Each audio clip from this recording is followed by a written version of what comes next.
Remy Blumenfeld is one of the world's leading business coaches and advisors.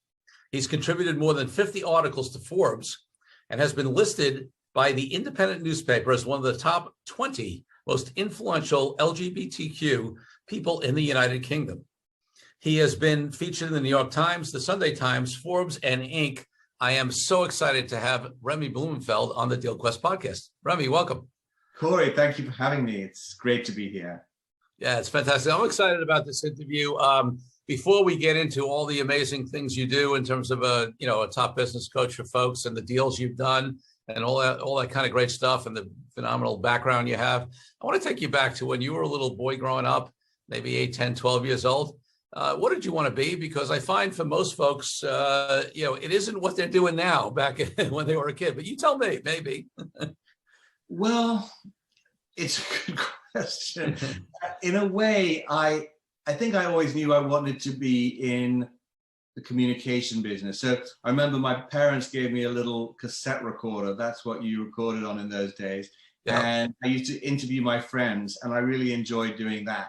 So I found the old tapes the other day, and it's hilarious listening to them, but I was interviewing my friends. So I think I probably thought that I wanted to be a reporter of some kind. And I did do that at the start of my career. That is what the first job I ever had was as a reporter for the Wall Street Journal TV show out of New York. And I enjoyed that. But yeah, that was a long time ago. Well, but you actually did do it professionally. That's interesting. You brought me back. I'm thinking because I don't know what age we are relatively, but I think we're somewhere in the same ballpark. But I remember I had a cassette tape recorder, which I didn't use for recording. I used it much more for listening to music. And it was one of these rectangular ones that had the buttons in the front. Yeah, that's it. That was it. Well, that was it. Oh, look at that. Yeah. I love it. All right. One more question looking back. What was the first deal of any type that you can remember doing, whether it was something as a kid or older or? Yeah, totally. It was totally as a kid. So I, at a school boot fair, I guess you'd call it. It was like a bring and buy sale where everyone was trying to raise money for the school. I bought this set of toy theater prints. So like back before movies and stuff, children used to go to see little puppet theaters with paper puppets, and their parents would like put the paper puppets in front of sets. And there was this thing called Pollock's Toy Theaters, and I bought the whole set for like £5. And then I sold it for a few £100s. So wow. That was my first deal, yeah. Wow. Yeah. So, hey, younger folks, for all of you who are flipping things on Craigslist or eBay or, all of this stuff, or listening to folks like, Gary Vaynerchuk who promote the flip life, it's not a new thing. It's been going on for a long time. Yeah, totally. I'll tell you a funny story, Corey. I was in China about 15 years ago doing a deal for ITV Studios, Britain's largest commercial broadcaster. We were doing a deal with Hunan TV, and it was very formal, very unlike any business deal I'd ever sat in before, because everything was staged, and like me and the president of Hunan TV had sort of thrones. I'm not exaggerating, like big chairs at the top of this huge room, and everyone was gathered. And I'd never met him before, but we were about to sign this deal to distribute programs. And he looked at me and he said, "Your people, my people, we do business a long time." And I didn't really know what he meant, but later I discovered that what he meant was that Jewish people and Chinese people had been trading for a long time. Yes. And so he was kind of saying, this goes back a long time, the Chinese and the Jews. It's interesting for me, and I don't obviously, any generalization we make about any group, but take it with a grain of salt and whatever. But culturally, it's, dealing with Asian, especially Chinese folks, the sense of history, and not only that, but the sense of such a long-term view into the future is, I have found, and I'm not the only one that's been written about, whatever, is it's just so in the Chinese culture, right? Is the sense of like, placing moments now in the context of history, and also having a very long-term view of things very often. Totally. And looking into the future, like you say, 100 years, not 5 years. And I think a lot of that has to do with the way their political systems have worked over time. You know, we think in cycles of 4 years, whereas they think in cycles of 100 years. Right. And some would argue, at least in the States, that companies think in cycles of quarters. Right. Yeah, too true. Too true. Good stuff. So give us, I definitely want to go, have you go back and talk about all the, amazing experiences. And, you mentioned one of many deals you've done, but let's just spend a couple of minutes expanding on your bio in terms of what you're doing now as, really a top business coach, and who you serve and what you focus on. Give people a little insight into that. Yeah. So like many people, I discovered in business, I ended up being a coach. So I was leading companies that I ran, and the people who reported to me essentially were like clients in a coaching relationship, and I was their coach. The only thing was I didn't have any training as a coach, and they hadn't necessarily invited me to coach them, so you can imagine. But I then got training as a coach and discovered that it still didn't really work when you were coaching people who hadn't asked for coaching.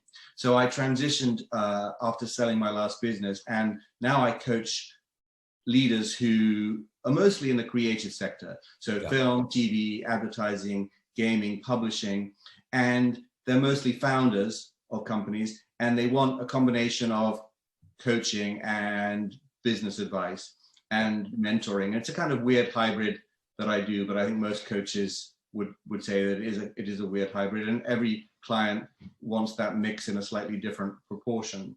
And some people refer to me as their special advisor. Some people refer to me as a coach. Just depends on them. Yeah.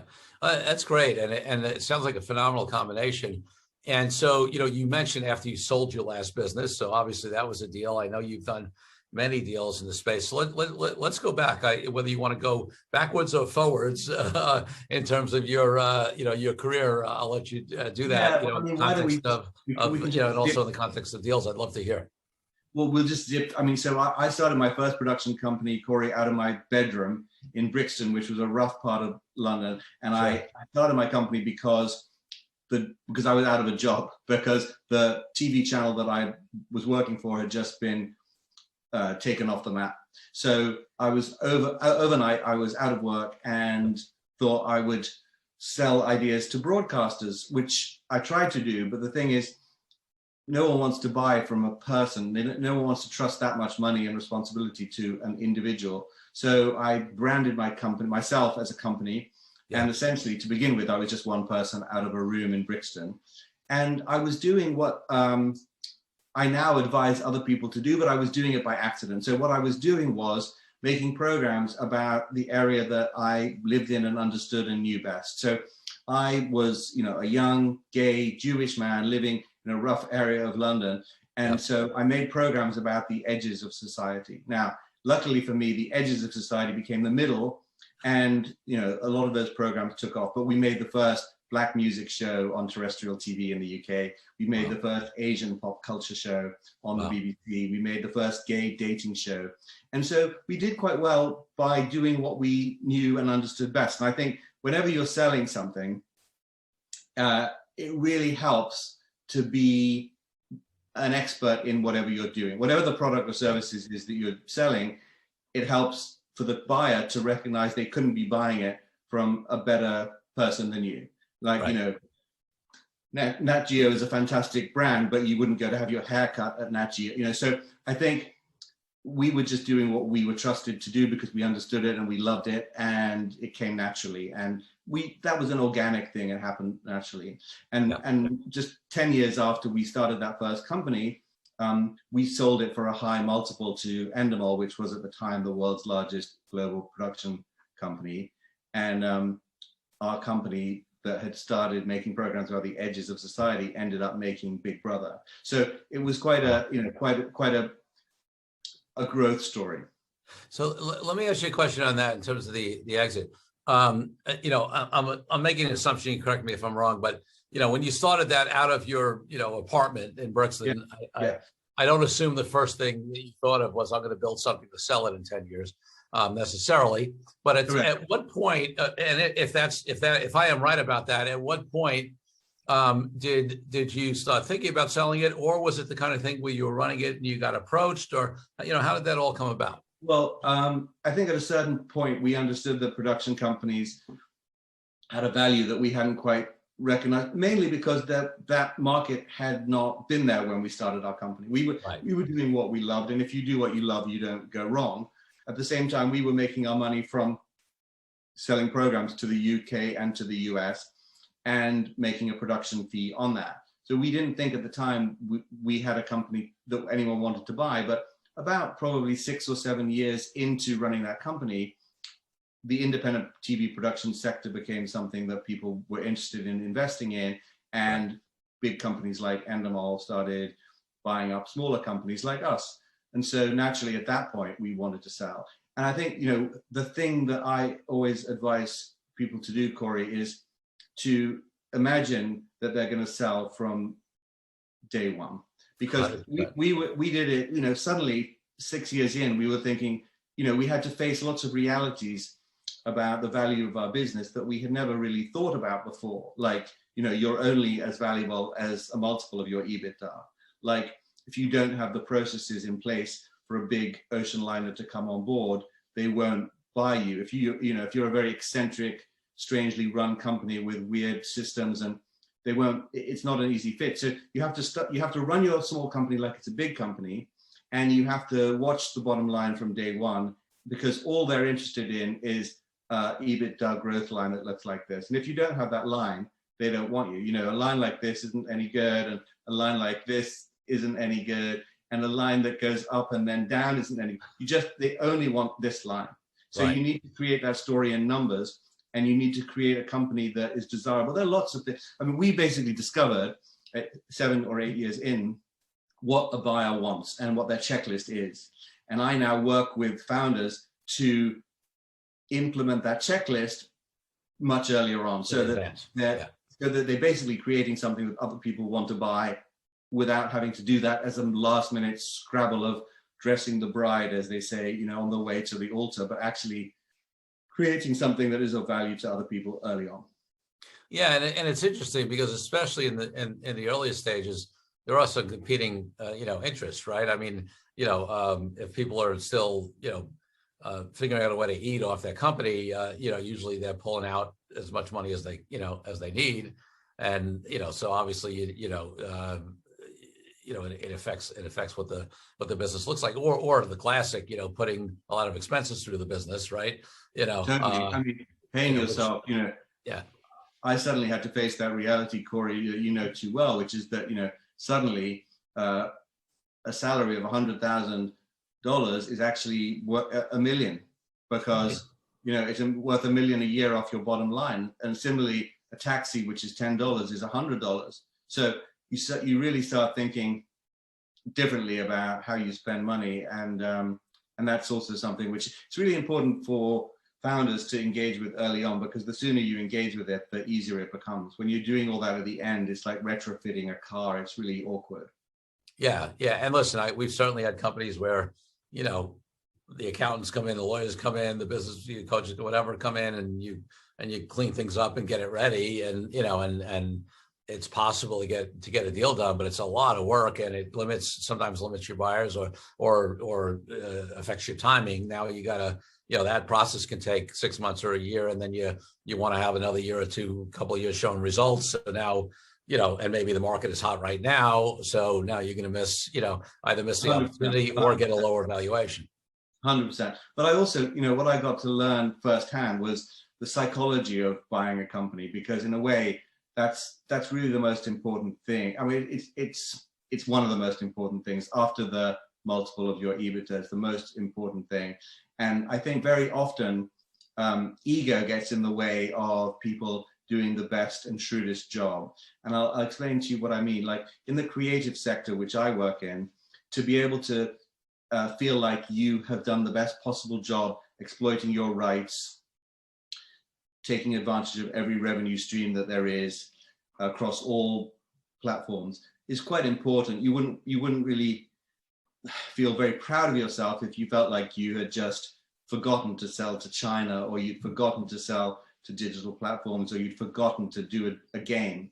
But the psychology of a deal, it's just like buying a house. The buyer wants to feel that they can improve significantly on your company once they buy it. So in a sense, they're more attracted if they think you haven't run the company very well. And so it's much better to play the game of, oh, I totally forgot. Like the analogy I use with people is like, if you're selling a house and the buyer says, oh, you know, have you ever thought about putting rooms in the loft or the basement? And you go, oh, yeah, we thought about that. But, you know, we applied for planning permission and they turned us down 6 times. Right. The buyer's not going to be so excited by the house. Whereas if you go, oh, gee, rooms in the loft, we never thought of that. Right. What a great idea. Yeah. Suddenly they're so much more excited because they think they can do something with the house that you hadn't done. So they want to be smarter than you, and they want to think that they will run the company better than you. And you have to allow them to think that, even if it means that they think you're an idiot. Yeah, and I'm sure, I know you're making a point, but I'm sure, you know, you recognize and people recognize there's got to be a balance to that, because they can't think you're a total idiot because then they're worried about what skeletons are in the closet or what, you know. So they have to think you're competent enough to not have a mess, but that they're way more competent than you are. Like you're reasonably competent and they're like genius. You know? I mean, the mess is a whole nother story, isn't it, Corey? Right. Because like you have to, like, especially in the creative sector, like this is an area which people don't really engage with. It's called show business, and they just forget about the business part. And the truth is, if you don't have a good accountant working for you, if you don't have a good bookkeeper, if the books aren't easy to audit and in shape, and the due diligence takes too long, they just lose interest, because, you know, unless the deal is huge, they don't want to spend months of time on due diligence. They just want to look through the books and go, oh, this is great, this is in great shape, and it's very clear where the money is. And but once they look at that, they want to go, and it's very clear where it is, and we think we could really improve on it. And usually that's by, you know, making savings, getting you to move into their space, and so on and so forth. And, you know, again, this is something which I have to coach leaders on all the time, because leaders, I mean, founders of businesses in the creative sector are deluded, and understandably so, because buyers want them to be. But, you know, they've actually believed that they're going to sell their house, which is their business. The new buyer is going to just let them live in it and carry on as normal. And basically, they're going to have a few £1,000,000, but live in their house that they've always lived in, and nothing else is going to change. And I say, look, just forget that. The moment they move in, they're going to tell you they hate your art, they hate your cleaning lady, they hate you. It's not, you know, you're not going to be living there happily ever after with a new buyer. It's as short a time as possible. So and you know, and the thing is, you know, and I've seen this, you know, obviously this concept applies in any industry and, you know, and space, but again, to generalize, you know, in the creative space, right? You know, there is this thought, right, of, oh, I don't care about the business stuff. You can run the business stuff because I didn't want to do that anyway. I just want creative control, right? And the buyers will often talk the right game, right? You know, oh yeah, we love you. That's the reason we want to buy you, because you're so brilliant, and you know, and yeah, we'll give you creative control, and yeah, we're just gonna, you know, put in some funding, and we're gonna be able to expand your distribution, or, you know, we have contacts, or whatever the pitch is. And listen, I mean, there's occasional examples where maybe that was worked out, but yeah, in the far majority of the time, that creative control gets, you know, pretty frustrating. 100%.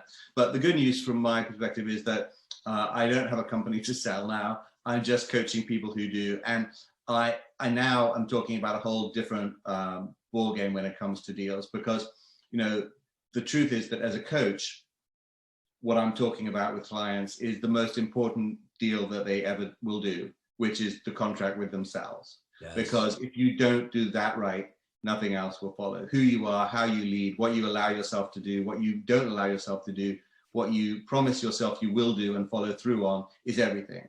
And I think, you know, people often outplace those things. They think, well, you know, the business is somehow separate from me. The business will do what it does and I will do what I do. And the two are completely intertwined. And unless you are disciplined about the contract you strike with yourself and stick to it, you're pretty much over. Well, and listen, I mean, that's one of the beautiful things as a coach. And I'm not just saying that because you happen to be my guest today. I have, you know, I've used coaches. I have a coach now. I've, I've had coaches over the years. And, one of the main reasons I have a coach is because, yeah, sure, I could make that contract with myself. But who's holding me accountable? Nobody, right? Unless I've got a coach. Or, I mean, I don't have right now. I don't have any business partners. Most of my career, I haven't had business partners, right? Theoretically, your business partner can help with that, but even that's a problem because, first of all, they're not trained to hold you accountable and support you and coach you and advise you in the right way. Second of all, they're an interested party often in those decisions, which creates all kinds of other dynamics. And third of all, sometimes when you're in a partnership, the thing you want to talk about with your coach is the partnership or the partner. Yeah. So even that doesn't work. 100%. And the other thing, which is when you're talking to a friend or a business partner, they have their own stuff. So, and what it is. So it's kind of hard for them to say, you should stick to your plan of working out 3 days a week or whatever it is when they're not working out at all. Or you should really, commit to your growth plan when they have. So it becomes a very a mirroring thing. Whereas really with clients, the thing I'm most passionate about is defining your own success, not by the standards of your business partner or your father or your partner, just your own standard. So getting people to commit to their own goals independent of anybody else, and then holding them accountable to those, not how they relate to my goals. Or I have clients with amazing goals that I would never commit to in areas that I wouldn't dream of committing to, and I can support them and champion them and hold them accountable because I'm not involved. I am just their coach. So I'm not comparing myself to them. They're not looking at me and thinking, well, how is he telling me to run 2 kilometers every morning when he doesn't even get on the treadmill, because it's not relevant. Yeah. And, for me that, in addition to that, I agree with you. I do look at that as a deal, right? A deal amongst, ourselves. And then, the deal you make with your coach to actually allow them to hold you accountable. And, but it also ties very directly for me into other types of deals. So for example, I have talked to many entrepreneurs about even the concept of selling their company, right? And I had many very early, I don't know, it was probably in the first 50 episodes. I don't have the episode with me, but as an example, I had a good client, a friend of mine, David Gersh, on the podcast last year, and he's made a conscious. It may change over time, right? He's in his 50s, right? But he's had opportunities to sell his company, significant money, and he's chosen not to. And the reason he's chosen not to is a few things. He has some very close friends who sold their business. By the way, more money than they'll ever, they did great financially. But what they didn't have is a clear plan on what now, right? What's next? And they sort of have regrets about selling their company because, it was where they got to, be creative and grow and be committed. And, so he talks about how some of them started investing in other people's companies and some of them like that, but some of them are like, So his decision, I'm not saying, it's not, there's no right or wrong, because there are plenty of people who sell their company and they're thrilled. I can think of a client who I was sure would be one of those serial entrepreneurs, started on the company right away. He sold his company, told me I'm done, right? And I've heard that from people. And then, 6 months later there, and you know what? He's been done for now 10, 12 years and he loves it, So everybody's different. But my point is, like with Damon, he says, you know what? I built a great management team. I don't need to be there every day. If I want to go, spend the summer in Europe, I can go do that. I get to work on, the bigger vision stuff when I want to do that. And, I make a great living. And, compared to what I've seen with some of my other friends, I don't want to sell. So long way of saying this conversation of the contract with yourself, being clear on what you want, getting support in that also applies in some of these deal decisions, right? Oh, 100%. And I also coached over the years, and I'm coaching at the moment, a number of founders who have sold and are in that position. And I would say inevitably, there is a grieving process. Now, that grieving process doesn't necessarily last the same amount of time for everybody, and it's not the same for everybody, just like grief isn't. But that feeling of loss, of irretrievable loss, of the fact that you can never go back to that place that you were in when you founded your first company. You know, it's like the feeling, except probably much more profound, of selling your first house. You know, it has all those memories of launching and growing, and now it's gone. And like you said, the camaraderie of your friendships and all of that are gone. But you know, as a coach, like, one of the big things is getting people to understand about setting intentions and designing an alliance. And I think those two things also apply to selling a company, but you know, they just apply in everyday life and everyday relationships. Saying what you want, being clear about how you want it to be, and then being clear, you know, setting intentions and goals as well. So how you want it to be, how you want it to feel, and then what you want to get out of it is really important in any situation. So I think, you know, when you think about those people who just think, oh, we'll sell our company for a multiple of 12, well, okay, but it's really important to think, what do you want to do next, and how do you want to be, and how do you want your life to be? Because if you have a plan for other passions, other interests, other ways to use your time, then that's a wonderful thing to do. But if you don't, then don't sell yet. Right. Right. So you let me ask you this. Without having another one to move into, right? Well, that's right. So let me ask you this. So you mentioned this grieving process, and it takes, you know, affects people differently, different times. So I want to circle back to your personal situation when you sold your first company, right? What was that personal journey for you once you sold? Was there a grieving process that lasted a while? Did you stay on with that company for a while as a consultant or employee? Like what did all so I was on an earn-out, which is quite typical in the creative sector, because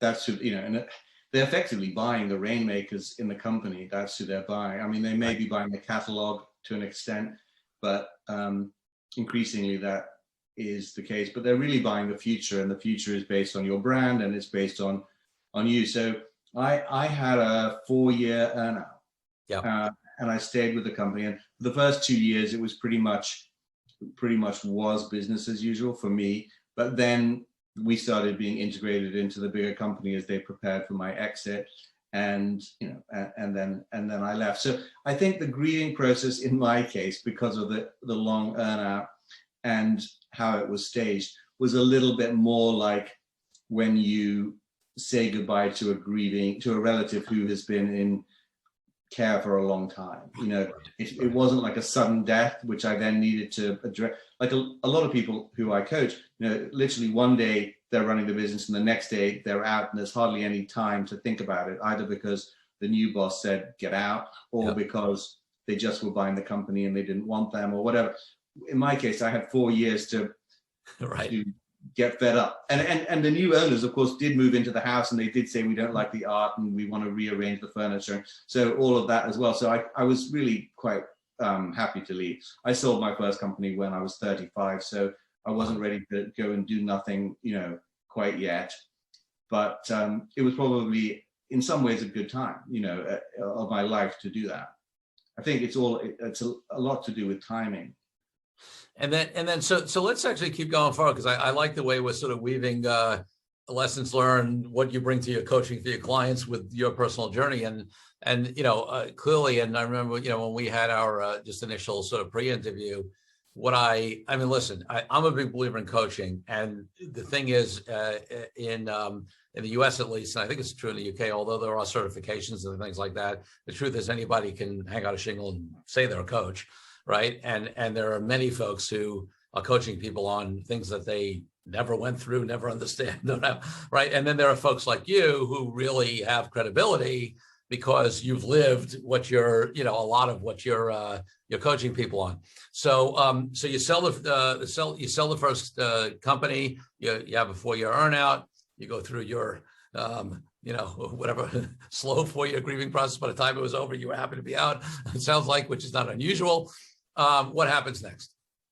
So basically, the time in between then and now has been made up of a whole number of different things that I've done. So I've advised TV channels in the UK and Europe. I've advised France's largest commercial broadcaster, TF1. I was director of formats at ITV, which is Britain's largest commercial broadcaster.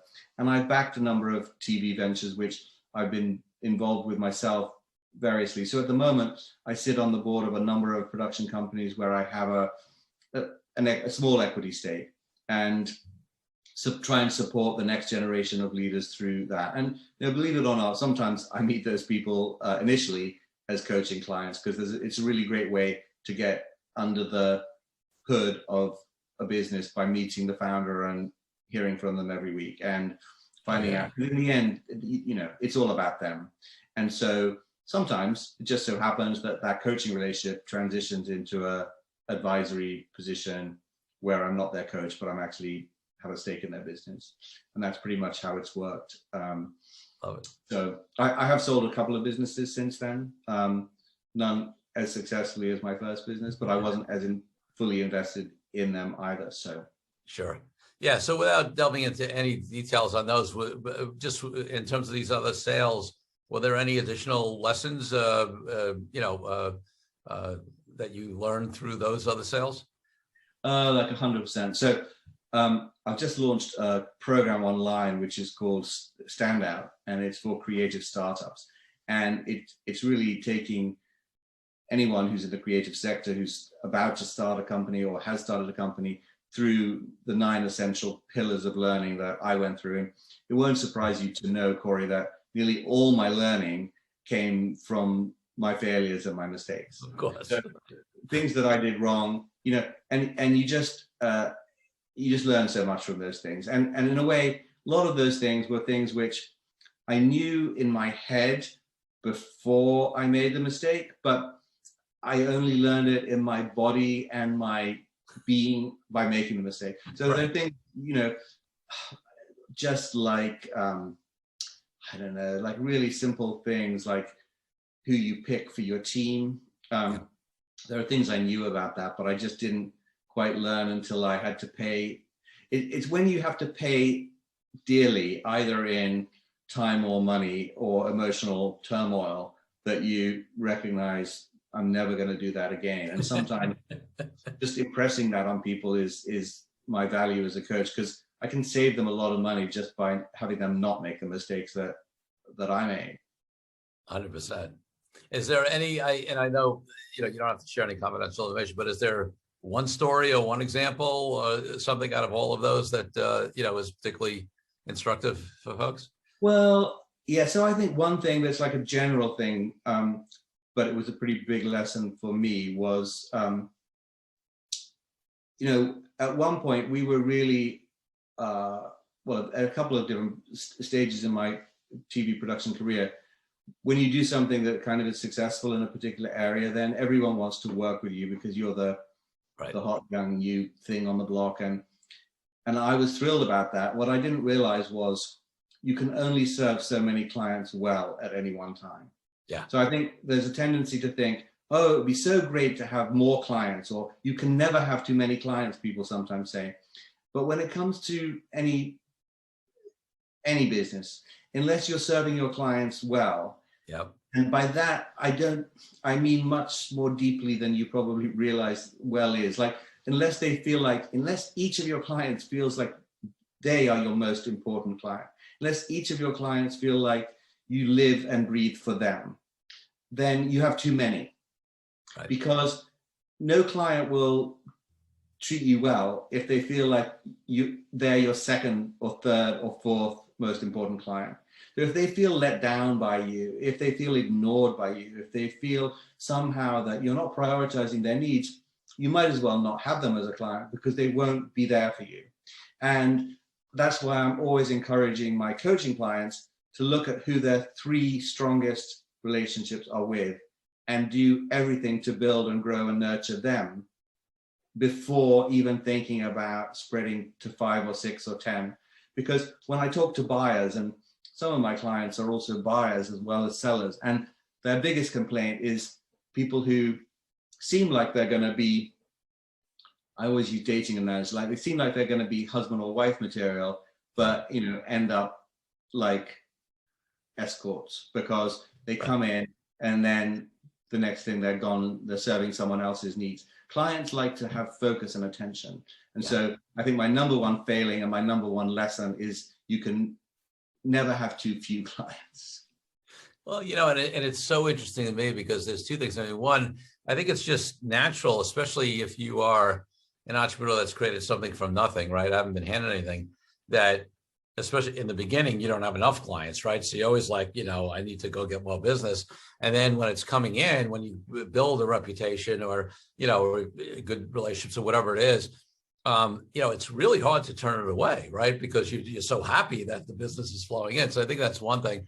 But I also see that in every field where, I can't tell you how many entrepreneurs I've talked to who were like, my business is 4 times the size it was. And you know what? I'm more stressed and not really making that much more money either because my expenses have gone up. My personnel, I got more headaches and people don't take that into account. Now, there are people who really successfully scale and they might be in the types of businesses, it depends upon type of business, right? Cool. Where they can have teams and systems and whatever that service clients. It's less personal, like, you have a limit as a coach or, as a lawyer, unless you build a coaching team or other lawyers that provide that level of service, about doing it. But, it depends upon the business, but they still need to feel that whatever level it is that's appropriate for your business, that you care about them and that they're being taken care of, no question.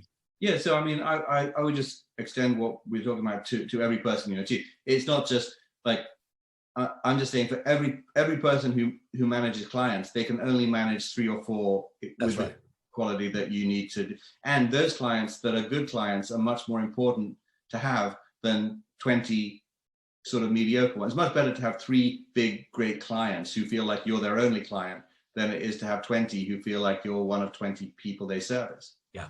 If you have 20 people working for you, you could increase exponentially the numbers. So it's just about individual attention and service. Love it.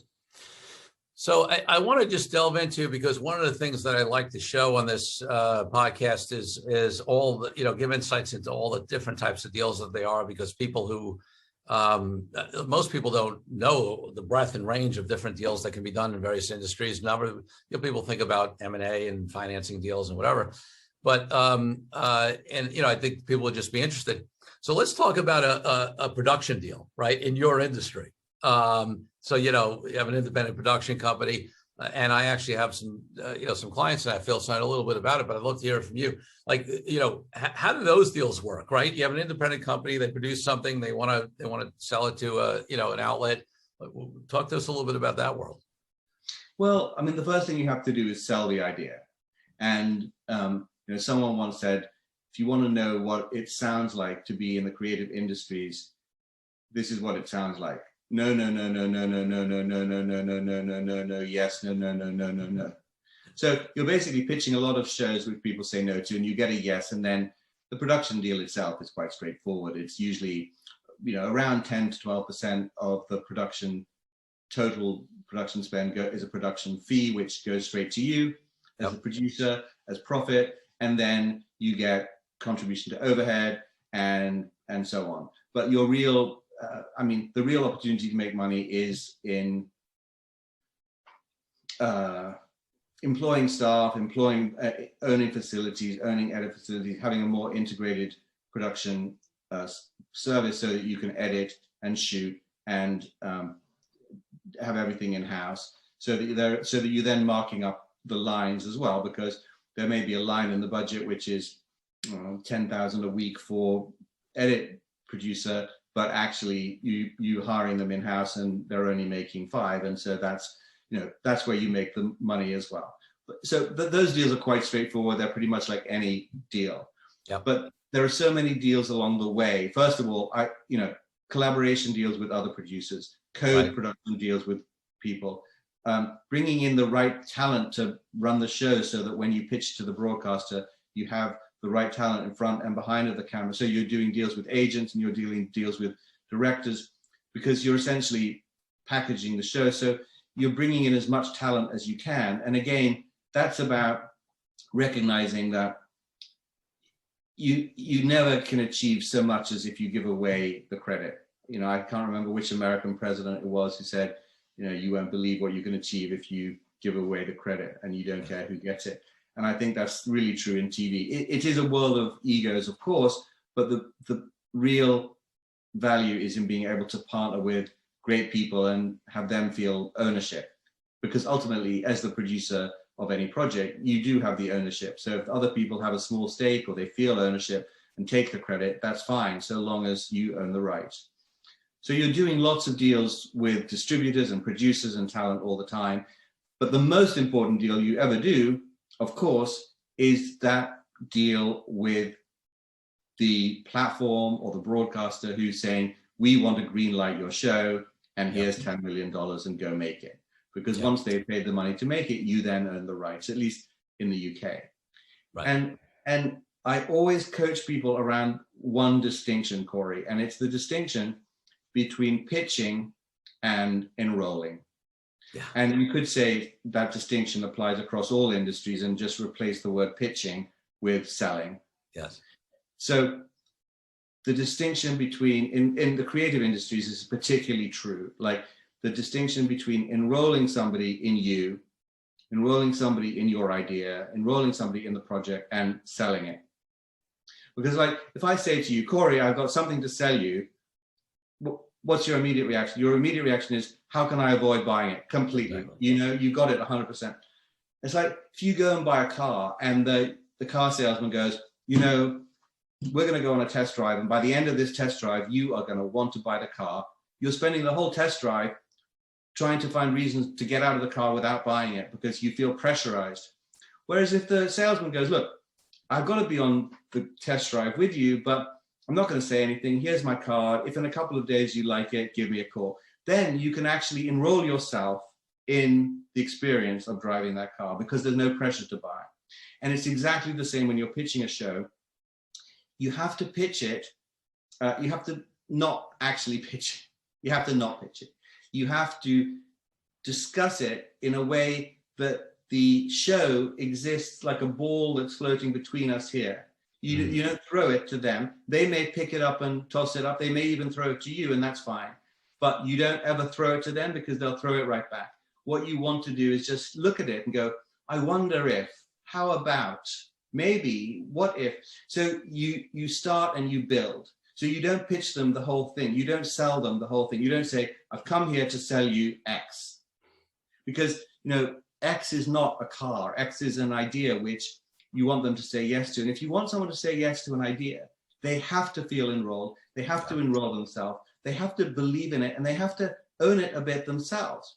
Yes. So to use a cooking metaphor, because it always makes things simple when you use analogies, like instead of saying, look, I've got this delicious dinner that I want to serve you, and it's shrimps on the barbecue with spicy pepper sauce and rice. Do you want it?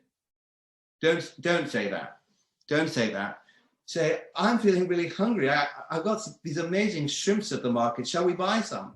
And then they may go, oh, I love shrimp. Or they may go, I'm allergic to fish. That's too bad. And you go, oh, no problem. How about we go and get a steak? You don't commit to any element until they go, yes, we love it. Yeah. Because then they're involved. You go, they go, oh, we love shrimp. You go, well, that's great. Let's buy some. And I don't know. I was thinking, maybe, what do you think? We could cook it on the barbecue. And they go, that's great. I love barbecues. Or they might go, I hate cooking outside, in which case, yeah, I agree. Why don't we cook it in your apartment? So you build the idea with them, and you never commit or attach, because, I mean, we could be here all day with the distinctions, but, you know, don't be attached. So you get them to enroll themselves, and you don't attach yourself to the idea. So the idea is just floating until they form and shape it. So I never would go into a broadcaster with a treatment, nothing written. I would go into a conversation, talk about it, and then say, oh, that's an amazing idea we've come up with, and it's only been half an hour. Would it be useful if I wrote that up? And they might go, yeah, I'd love that. And make sure you put the bit about the spicy peppers, because I really want them. And you go back and you write it up. Now, it might be that you've already got the idea written up in your bag anyway, but don't pull it out, because they have to feel like they came up with that idea.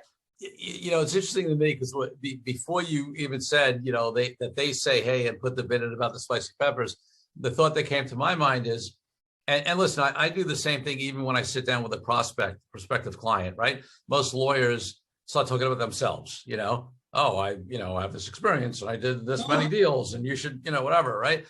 they don't care, right? But what I want to do is I want to ask a lot of questions, listen to them, co-create something.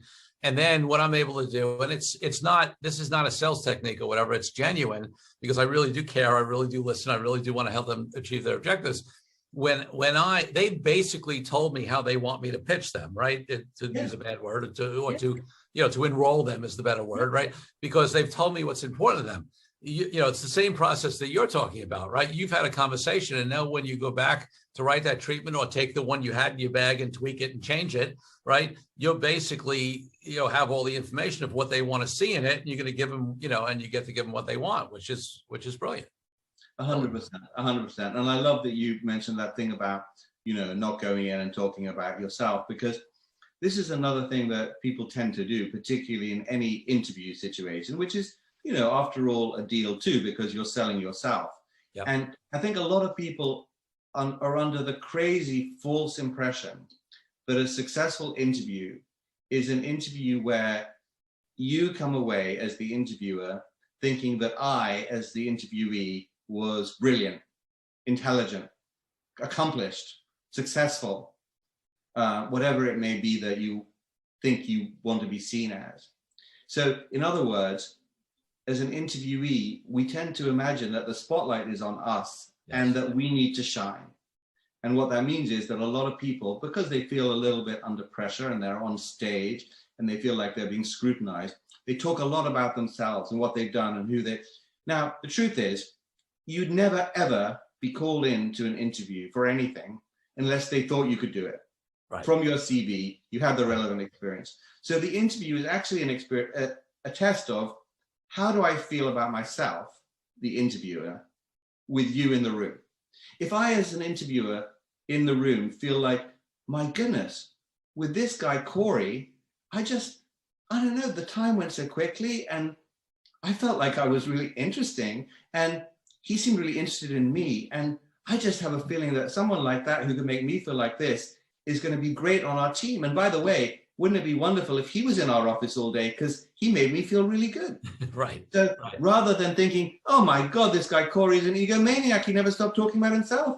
I hope he never comes back and I'm never going to call him in because he sucks all the oxygen out of the room. So we do that. We suck the oxygen out of the room because we think we should, but actually it's the worst possible thing you can do for an interview. The best possible thing in any interview situation is instead of saying, look, these are the reasons why you, Corey, would be so lucky to have me, Remy, on your team, which is what most people do. Say, I want to tell you why I feel I would be so lucky and so honored to be on your team. Because then I end up telling you about your company, you about yourself, you about all your accomplishments, and then you want to have me. So it's like a mirror. If you look in a mirror and all you see in the mirror is the other person, you really don't want that mirror, because it makes you feel boring. It makes you feel uninteresting. It makes you feel powerless. Whereas if the mirror is actually reflecting back a slightly more powerful, more attractive version of yourself, well, that's a mirror I wouldn't mind looking at. Right. No, that's such good advice. And you're right. I mean, you sort of use the analogy of an interview situation, which is totally perfect. But, whether it's a creative, a pitch, quote unquote, or somebody's raising capital from investors, or, because again, the investors have looked at your numbers already. They looked at, it's the same conversation, right? They've looked at your financials. That's the equivalent of the CV. When my clients, prospects have come in to see me, they've looked at my website. They've probably got a referral from somebody. They've listened to my podcast, whatever. They don't need me to tell them who I am. They wouldn't be in there if they didn't know who I am. So yeah, it really is all the same across the board. I think they want you to tell them, Corey, that you see them and uniquely appreciate them. 100%. They are. They want a lawyer who knows their business. 100%, which is why most of what I do is ask them questions about themselves and their business. And frankly, for me, it's not just because I'm aware, and I am aware that that's more effective, but it's actually because I'm genuine. I mean, this is the other key of it, right? The truth is, it's not a tactic. I'm genuinely interested. I'm fascinated by people who are building different businesses. I want to know that, and I want to know that just even if I never work with them, because I'm fascinated by it. And I want to know that because I know how much better it makes me be able to serve them. So when you combine that genuine interest with that combination of having them do the talking and showing that you care about them and that you're listening, it makes all the difference. 100%. And, of course, it works both ways, right? Like in an interview, you wouldn't be there if they didn't think you could do the job, but then you probably shouldn't be there either if you didn't really want the job. So why not tell them why you'd want the job rather than make them do the running? And I think whoever's paying the bill deserves to have a little bit of attention paid to them. Love it. Remy, I could talk to you all day, but we are in a podcast, and although I guess there are a couple of people out there that do multi-hour podcasts, I'm not one of them. So unfortunately, we're going to have to call, at least this time around, coming to an end here. So before I ask you my final question, I want to give you an opportunity because, listen, I mean, it's clear to me the experience you have and what you bring to folks as a coach. And so if people are interested in finding out more about your services and you, what's the best place for them to go? The best one-stop place for them to go is vitality.guru, and guru is the .com. There's no .com. So it's just very simple, vitality.guru. And that way you can find about all my courses online, as well as the experience of coaching with me one-on-one, whichever is appropriate. Fantastic. All right. My final question on the podcast is always about freedom, which is my highest ideal and value in life. And for me, that goes over from, freedom for all people in the world from oppression to the reason why I've been an entrepreneur and haven't had a boss, for a long time and get to run my own show. So what I always like to close with is, what does freedom mean to you in your life and business? Yeah, well, freedom for me is totally about how I spend my time, because I think time is the one thing that we're going to run out of, right? A human lifespan is 83 and a half years, and 83 and a half years equates to exactly 1,000 months. So the average human life in the West is 1,000 months. And that, that means that if you're 53, you've got 360 months left if you live till 83. Now, look, I'm sure you and I are going to live to 105. Right. But nonetheless, 83 is 1,000 months. So we're all running out of time, and how we spend it is the most important thing. So for me, freedom is around how I spend my time, not with busyness, not with nonsense, not with other people's priorities, but actually spending my time on what is important to me and on my life purpose. So freedom is about me getting to spend my life how I want to and true to my life purpose. Oh, love it. Love it. Remy Blumenfeld, thank you so much for being on the Deal Quest podcast. Thank you so much for having me.